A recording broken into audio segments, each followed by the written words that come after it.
Our school sits in an area of massive deprivation in London. We were highlighted by Ofsted as a school that was an oasis of calm. And I think one of the reasons that we are an oasis of calm is the work that we've done on values. I think some of our families, some of our young people come from homes that they don't have family values that we expect. So I think it's our job to give them that, to act as parents, to act as people who give opportunities for these young people to just be amazing. And I think that's what the values actually do with our young people. My name's Neil Hawkes, and this is... I'm Jane Hawkes. And together we've been working on something called the inner curriculum. The inner curriculum, we believe, is something that's going to transform education because it allows children to be in touch with their inner selves. You all know, of course you do, that there is a school curriculum. The school curriculum means everything that you deliberately do in the school. Of course, there's an unintended curriculum as well. We believe the school curriculum is great, and that's why I wrote this book, From My Heart, Transforming Lives Through Values, because it showed how schools can look at the whole of their curriculum and develop a values-based school. Jane and I then thought, well, let's go a little deeper. And we took our thinking into what we now call the inner curriculum. And we produced a book called The Inner Curriculum, How to Nourish Wellbeing, Resilience and Self-Leadership.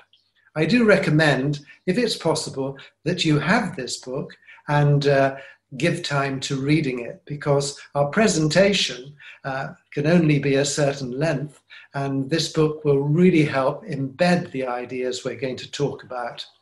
We've also produced for you some notes, the Inner Curriculum Teacher's Notes, which will be made available for you too. These notes you will find to be very practical in nature, giving you lots of ideas of what to do in the classroom and school. The inner curriculum, Jane. Yes, well, it says on the slide here, how to create harmony in our inner world. And it's something I'm incredibly passionate about, is looking at how do we all flourish and live from our authentic, wonderful selves. And of course, all that leads to self-regulation. You may be a school that is worried about discipline. I'm a former head teacher and I was always concerned about maintaining good discipline, but I had a different take about discipline. I believe discipline comes from within us, and that's why the inner curriculum is so important, because it encourages us to take control of ourselves. The inner curriculum begins with you, the adults, not with the children or pupils. It starts with you. We find that values-based schools evolve because of the quality of the inner world of the adults. You're seeing on screen the CEO of values-based education, Bridget Knight, who's the head teacher of a school in the UK. Okay, so what is it that we include in an inner curriculum? One of the things that I became really aware of is that teachers have a phenomenal knowledge about children and how they develop, and yet we're often looking to the specialists when maybe children were struggling in school.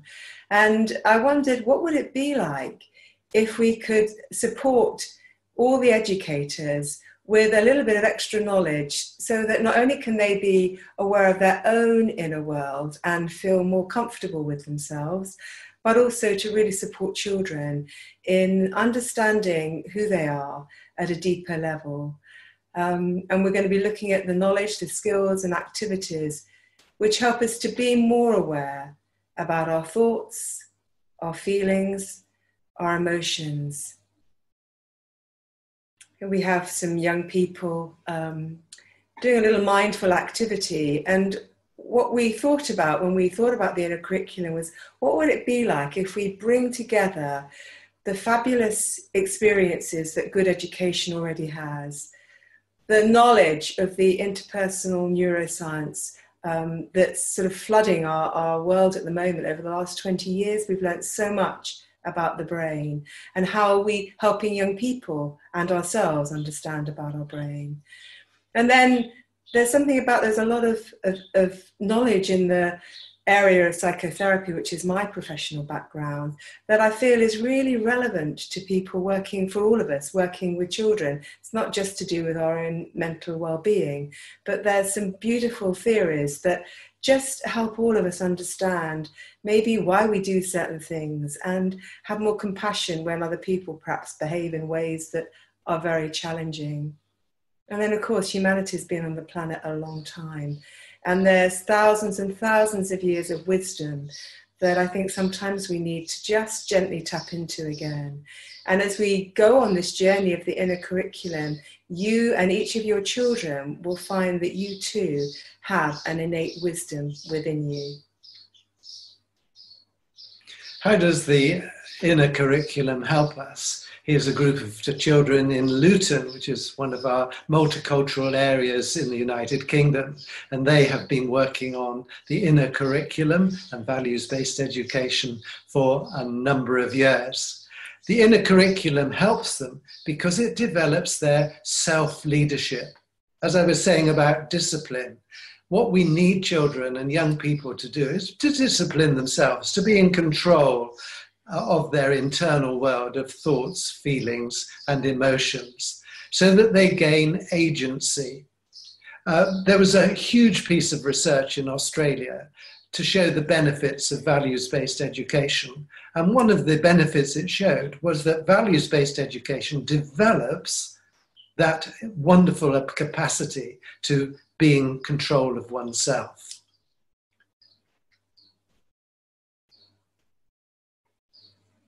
So, yes, what is self-leadership? Who is this self that we're thinking about? Well, we're going to use this beautiful Russian doll to help us understand. So I'm going to invite us all to think about this little Russian doll, that she represents who we are from the outside. You can see me. I can't see you, sadly. I wish I could, but I can imagine you. Well, let's just imagine that this is what each of us represents, that external person that we can all see. But I don't know about you, there are times when the external might be very, very calm, but inside there might be something else going on. And that is what I'm really curious about and want to share with our lovely little Russian doll now. So this is the person that we see, and we often make assumptions. People might think, oh yes, I bet that person is this, that, and the other, but we really don't know. So as we begin to go on our inner journey, sadly I'm not decapitating her, but I have to take her head off. Oh, there's another little one, very similar. And this little one, she says, well, I represent all the parts of you that try and control your life, all the parts of you that want to make sure you do a really good job, all the parts of you that want you to achieve your best. And I work really hard doing that. And if I think about some of my managers, I would call these parts, I have one that always thinks that she's the only person that can do a job. And sometimes that can be really frustrating for other people and really frustrating for me too, if that part is very dominant in my life. But what she's had to learn as time's gone by is that just because somebody else does something differently doesn't mean that it's not okay, and learn to be more of a little team player. But if we looked into her story, we would understand why maybe when I was very young, being the person who got the jobs right was very important in my family. But because I was very young, I didn't update the fact as I got older. So anyway, this is what we would call a manager part. But hey ho, as you know, in a Russian doll, we have more parts. Now we have another part, and this little part represents the aspects of our personality that when maybe this part is driving us very hard, I know a lot of educators really always want to do their best and push themselves and push themselves. This little part goes, hey ho, we need a rest. This is getting a bit tough. Sometimes we can call them a soothing part, a distractor, anything to try and change the nature of what's happening. Now, they can be very good at all sorts of things. They might like to run. That was definitely one of my distractors. Sometimes they might be a little bit more, well, you could run too much anyway, but sometimes it can be that they want to soothe you by drinking, or ultimately maybe even taking a lot of drugs. So in their extreme, they can cause a lot of havoc in our lives, although their intention is absolutely positive. So we need these parts, we need our soothing parts, but when they become extreme, sometimes they're not so helpful. And maybe you can think about some of your children that you work with who at times this part, it can't cope anymore, things are getting really difficult, so something happens, and these parts are very reactive, they're very quick, they don't sort of think about what they're going to do, they just do it. But anyway, we have another one inside here. This is the never-ending Russian doll, and this one's getting quite small now, and in a way that's quite appropriate, because what we're doing in a way is we're going back in our childhood, back in our life, to when we were younger. And this little part represents the very young, vulnerable you. Maybe the part that doesn't feel good enough. I know I have times when I think, oh, well, I don't think I can do that. It's too much for me. And it's coming from this little part, the part that has to try and find out it's okay. And these guys, these two that we've already met, they both try all the time to hide this part. They don't want you to feel vulnerable. They don't want you to feel shame, maybe. You know, and again, I'm sure not only in your own life, but maybe as you think about children you've known or know, that some of them may have very vulnerable little parts inside of them that don't feel very worthwhile. Now, I know, and I hope that you all know too, that absolutely every human being is worthwhile. We are not our behaviors. We are something much more than that. And inside this little one, we have the true you. And I don't know how this is going to show on the screen. This is the diamond.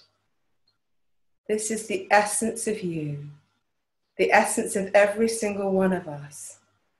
And when we connect with this essence, then we know that even on a bad day when we're not doing our best, we're still okay.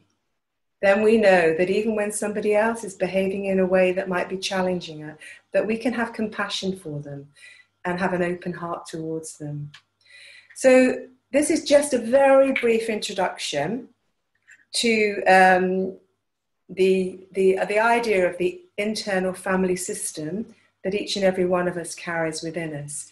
And certainly in our book, Chapter 5 in Part B, there is more details, but I'm just hoping it's beginning to give you a flavour of the different aspects of our personality, and all of them have a reason, they all have a story as to why they do what they do. But the knowledge that the diamond, the essence of you, yourself, is absolutely pure, just as is everybody else's who you meet. And we're going to continue this theme a little bit more in the presentation.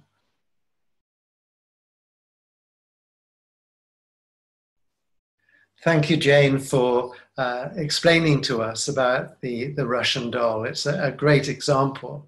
So the self, let's just summarize what Jane was saying about the self. Would you like to summarize, Jane? Yes, well, here we have on the screen, it's the essence of who you are. It's the essence of who you are. It's the uncritical you who is observing. Often we have the voice of judgment in our heads, and great, they're just another aspect of us. But when your true essence is around, it will just accept whatever is and be there to support you in maybe understanding yourself a bit more. And it is phenomenally healing and wise. It is an energy.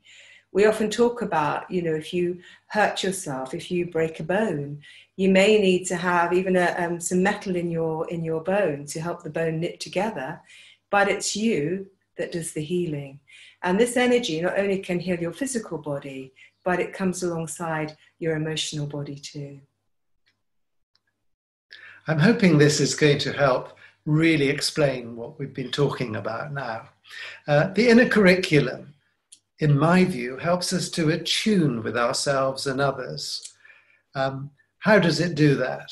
Well, here's all of us. It could be each one of us as we are born.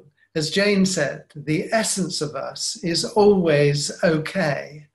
Each one of us, when we come into this world, our parents hold us and we give out this incredible self-energy, which we all have. It's that innate essence of human consciousness. But each one of us, we're born into families and in societies, cultures, and we have to soon begin to learn how to interact with other people. We have experiences. We have to learn how to survive in our own families. Perhaps we have a brother like I did who was quite dominant, and I had to think, well, Neil, how are you going to cope in your family? What do you need to do? So as we experience life, parts of us start to be activated, as James showed you in the Russian doll. I have a very strong manager part of me that takes control. When I was a little boy, I used to do the hoovering of the house because that carried favour in the family. They said, oh, good boy, Neil. So those aspects of us develop. And as we have more experiences of life, those aspects develop. So as you can see, if we were to have a limiting experience in our lives, that shuts us down, that our self-image becomes affected by that. And it's as though we get encased in all these circles. It's almost as though we can't get out. Some of you listening may be secondary school teachers. Perhaps you have young people in your classes that are really locked into their experiences. You know that in there's a great person wanting to express themselves, but they just don't show it. What can you do? What can you as a teacher, educator do to access that self-energy, that self that's within each one of us? Because as the children grow, those sense of aspects of themselves become more complex. But we can do. What's our role? Our role is to have a lot of heart. This isn't sentimental heart. Sometimes you have to have a lot of tough love, as I call it. But within yourself, you relate to other people using yourself, your self-energy. So just be aware of yourself when you're talking to a young person. What tone of voice are you using? Are you being your authentic self, or are you using an aspect of yourself? You know, becoming the teacher and talking in a teacher voice. In values-based education, as staff, we keep ourselves intact. We are ourselves. So we talk to children and other adults in a normal, natural way. So we relate to the children by not seeing those aspects of them which might be causing problems, but we relate to them self-energy to self-energy. And what happens is that a relationship forms which is open and honest. And that is the moment when this incredible attunement happens. I've experienced it as a teacher. I hope you have. I'm sure you have. When you attune to other children, attunement is actually being in the shoes of, it's feeling how someone is. It's not trying to fix someone if they've got a problem, but it's deeply listening, deeply empathizing with someone's situation. Dan Siegel, the psychologist, talks about a young boy who came to visit. No, it wasn't a young boy, it was his own boy. And his boy was sitting around the table and they had visitors, and the boy wasn't wanting to listen to adult conversation. And Dan said to his son, he said, I really get it. I really understand that you want to go outside to play. I really have an empathy with what you're saying, but we've got visitors and we have to be polite and stay with them. But in a while, you'll be able to go out to play. So he didn't tell the child to behave and do as he was told. He actually came alongside the child. He attuned to the feelings and thoughts of the child. And that is what a really good teacher does, in my view. I've watched thousands of teachers teaching, and they're able to attune. That means going through the outer appearances and really attuning to the real person that's the child, and then they give that to you back. I hope you found that model really useful. Jane and I enjoy putting it together. So, Jane. Yes, as we really connect to our own inner self energy, then we, relating to other people, will invite them to also connect to theirs. And what we're looking for is we're creating these beautiful, harmonious relationships. That doesn't mean that at times we might be talking about things that are difficult, but we do it from a place where we're not overwhelmed by our own emotion. We're just holding back. And this is a lovely example of a little boy saying, I'm no good, I'm hopeless at what I do. And the teacher who's there is saying, well, let's just have a little look at your work. Look at what it was like at the beginning of term and look at where you are now. So maybe actually, you are doing okay. Maybe you are still on that trajectory, and you are okay. And this is something I have a great passion for, breathing. We all breathe. Very few of us ever think about breathing. It just happens. But I know if you haven't seen it yet, you'll be looking at the reflection training video too, which is very much will hopefully give you a little bit about breath.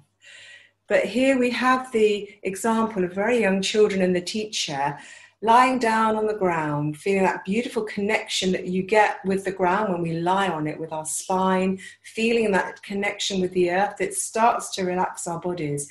But they're doing what we would call deep abdominal breathing. So they've got their little animals on their tummies, and they're just seeing as they breathe so deeply, filling their lungs with air, that their little abdominal area rises and falls, and the little animal rises as they inhale and falls back as they exhale. We know so much about the importance of breathing, and I invite each and every one of you to take a moment every single day and just connect initially with your natural breath. Maybe do it now. Just, how am I breathing? Am I breathing shallowly? Is my breath getting a bit caught somewhere? Just noticing that. And then very gently see if you can just expand your inhalation. Just breathe a little more deeply. And then consequently allow a similar, slightly longer exhalation. Certainly if you're ever feeling that things are getting too busy, too big, too stressful, to just take that moment to pause, connect with your breath, can be literally life-saving. And that lovely photograph was taken in a preschool in Iceland that we visited a number of years ago.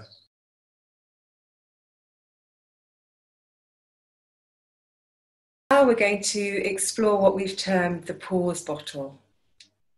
How can I take control of me? And I have a little pause bottle here.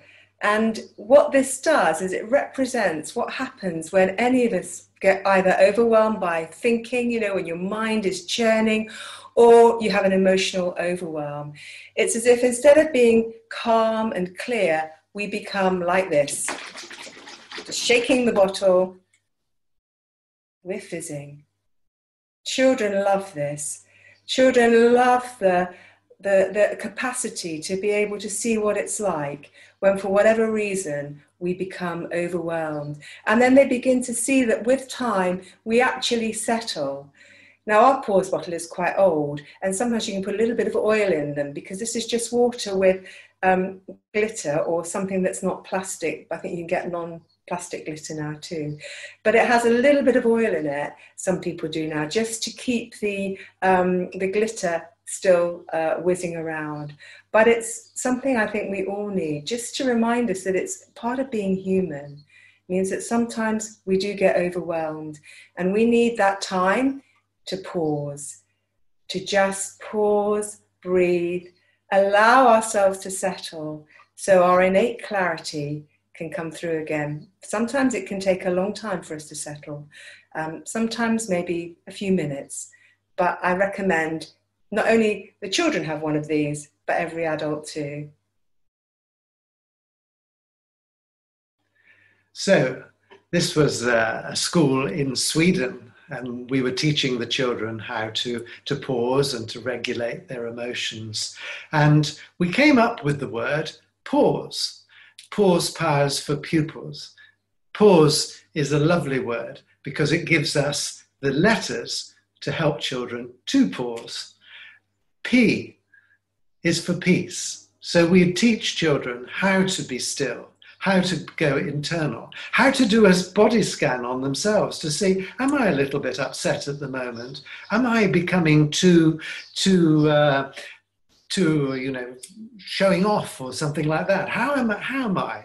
So it gives them a check on their internal world. It's jolly good for adults too, to just do that regular check on how you are. So P is peace. How do we create a peaceful environment inside of ourselves? The second letter, A, is giving that attention to our internal world. When I'm teaching this to children, I always say, well, you know what it's like when you stand to attention, and they all nod. And I said, well, that's the same. We give ourselves attention. We're not always looking outside of ourselves, because children, unless we teach them, often live in the external world. They don't bring their thinking and their awareness to their internal. So attention reminds them of that. Then they gain this understanding of their internal world. They suddenly are aware that they're losing it. They're getting a bit cross or feeling some other emotion. And they will say, may I take a moment out, please? So this is the beginnings of self-regulation. The children are self-regulating. So you, the teacher, don't have to do all the regulating. They take the responsibility because they have this understanding of their internal world. And the reason they have that is because they are being self-led. S is for self-leadership. So you encourage all your children in your school to be self-leaders and to co-lead the school with you. It stops the them and us mentality, which many schools have, and allows everybody to be co-creators of everything that happens, the school culture of the school. And the energy that's then released from everybody is this wonderful, creative, dynamic energy, which is the energy that comes from us as people. It's that lovely energy that is creative. So that's how we would explain it to smaller children. And in the teaching notes, we have comprehensive notes for you, so you can understand how these 5 letters are the 5 pathways to understanding the inner curriculum, but I'll allow you to read that for yourself. So the inner curriculum evolves in a calm, safe, and purposeful atmosphere, which allows everyone to flourish. The self-esteem of us all, that the way we think of ourselves, should be intact in every pupil. No pupil should feel that they're not as good as anybody else. We should all be on a level playing field and enjoy each other. The point is, how will you create this atmosphere? What will you do to create an inner curriculum? I'm now going to talk you through the process of designing your own inner curriculum. You will all do things already that are part of the inner curriculum, but you need time as a school to think about why have an inner curriculum? What is it? And how should we introduce extra parts to it? That then leads to you forming an inner curriculum steering group, which then helps everybody to think about, well, what should be done in each year group? Should certain things be done across all year groups? We want everybody to be involved in the inner curriculum. So that's our design group, the IC group, that will help develop it in the school. They then audit current practice. They review what everybody already does, the way everybody behaves. What does need to change? Let's think what needs to be added to the current practice of the school to ensure that it's calm and purposeful. For instance, are there colleagues who shout? Because that's one thing that actually disturbs the inner curriculum. So we have to make agreements about how we will all behave and relate to one another. The next thing is to produce your inner curriculum. A document that is, I would advise you to be not overcomplicated. Have the main parts that you want everybody to do in school that will help develop that concept of the inner curriculum. Then you have to implement, monitor, and evaluate what's going on. And then I would recommend in a year's time, you come back and say, well, how did we get on? Did it work? What parts of our program are really going well? And perhaps what parts do we need to adjust? So that the inner curriculum is a dynamic that isn't once introduced for all. It's something that you go on learning. And as a head teacher, the staff and myself, we all were reviewing constantly our practice. It was something we enjoyed doing, looking at what we were doing and then sharing with each other how to improve. So your next steps, these two are doing yoga. Jane hasn't told you today, but she's a great yoga teacher and enjoys teaching it. And that helps with the inner curriculum. So read the inner curriculum, the book if you can, and the notes about the pause. That will all give you lots of ideas about how to develop an inner curriculum.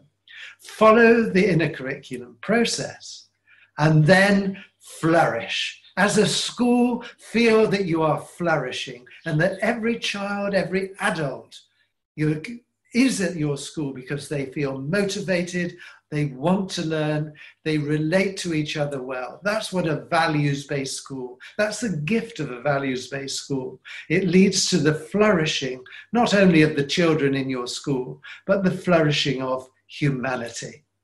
We hope, don't we, Jane, that the inner curriculum, we've given you just a glimpse, but we hope you feel enthused and motivated to take this now into your school. A last word, Jane.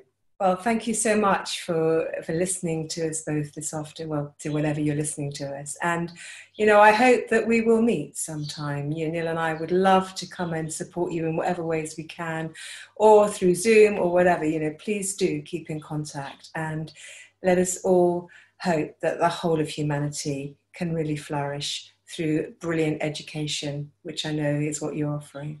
Thank you for everything that you do for the students, pupils that you deal with. Humanity has a lot to thank you for. Bye-bye. Thank you.